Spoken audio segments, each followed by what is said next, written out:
ચાણક્યનું એક પ્રસિદ્ધ વાક્ય છે, शिक्षक कभी साधारण नहीं होता, प्रलय અને નિર્માણ उसकी गोद में पलते हैं। પરંતુ આજે પ્રશ્ન એ ઊભો થયો છે કે શું ગુજરાતમાં શિક્ષકો ખરેખર શિક્ષક રહ્યા છે ખરા? કેમ કે શિક્ષક હવે વર્ગખંડમાં ઓછા હોય છે અને સરકારી કામોમાં વધારે દેખાઈ રહ્યા છે। રાજકોટ જિલ્લામાં શિક્ષકોને ફરી એકવાર એવું કામ સોંપાયું જેને લઈને ભારે વિરોધ ઉઠ્યો છે। આ નવું કામ શું સોંપવામાં આવ્યું છે જેના કારણે વિરોધ થયો, આ રિપોર્ટમાં જોઈએ।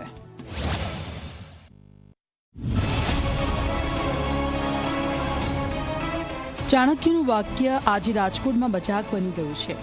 સરકારી શાળાના શિક્ષકો હવે ક્લાર્ક નહીં, સર્વેયર નહીં, પણ પાન મસાલાની દુકાનોના સ્પેશિયલ ઇન્સ્પેક્ટર બની ગયા છે।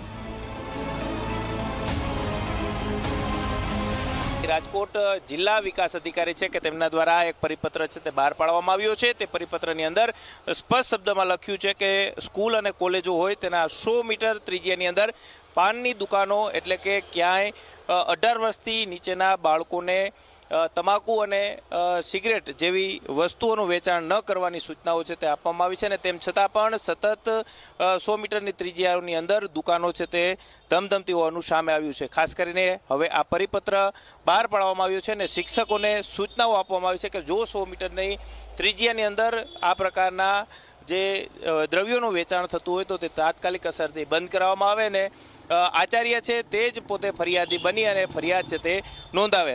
રાજકોટ જિલ્લા વિકાસ અધિકારીએ એક પરિપત્ર જાહેર કર્યો છે। પરિપત્રમાં આદેશ અપાયો છે કે શાળાની આસપાસ 100 મીટરની ત્રિજ્યામાં જો પાન મસાલાની દુકાનમાં તમાકુ વેચાતી હોય તો દુકાનદારને દંડ કરવો, દુકાનદાર ન માને તો પોલીસ ફરિયાદ કરવી અને સૌથી મોટી વાત નજીકની શાળાના આચાર્યને પણ દંડ કરવો। શાળાની 100 મીટરની ત્રિજ્યાની અંદર તમાકુનું વેચાણ થતું હશે તો એના જવાબદાર આચાર્ય ગણાશે। તો આ પરિપત્રથી એટલો બધો રોષ શિક્ષકોમાંથી હશે, કારણ કે 30% બહેનો છે આચાર્ય, તો એ પાનના ગલે જઈને એને દંડ આપવાનો છે। પોલીસની કામગીરી છે એ શિક્ષકોએ કરવાનો છે।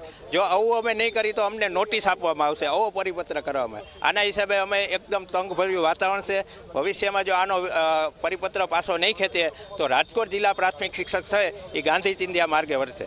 અમારી ઝુંબેશ ચાલુ જ છે, અમને ભણાવવા દો। હવે વર્ગખંડની અંદર રહેવાની વાત તો બરાબર છે, એ તો અમારે ચાલુ છે, ઘણી જગ્યાએ સરકારમાં અમારી રજૂઆતો હોય છે, પણ આ તો હવે કેમ્પસની બહાર જવાની જ્યારે વાત છે ત્યારે અમારે સાહેબે કીધું એ પ્રમાણે ખૂબ મુશ્કેલીભર્યું આ કામગીરી હોય અને સીધી જ કોઈ ડિપાર્ટમેન્ટને આ રીતે જવાબદારી જે શિક્ષણ વિભાગ ઉપર જ્યારે થોપવામાં આવે છે ત્યારે એની ઘણી બધી લાંબા ગાળાની અસરો પડતી હોય છે। શિક્ષકોનો સવાલ સાચો છે। આખું વર્ષ સરકારી કામોમાં વ્યસ્ત, એક પછી એક ડ્યુટી, વસ્તી ગણતરી, ચૂંટણી અને હવે તમાકુની તપાસ। વિદ્યાર્થીઓનું ભણતર ક્યાં છે? ક્લાસરૂમમાં બાળકો બેસી રહ્યા છે અને શિક્ષક બહાર દુકાનો ગણી રહ્યા છે। એસઆઈઆરની કામગીરી તો રાષ્ટ્રીય કામગીરી હતી એટલે અમે ખંતથી નિભાવી છે બધા શિક્ષકોએ।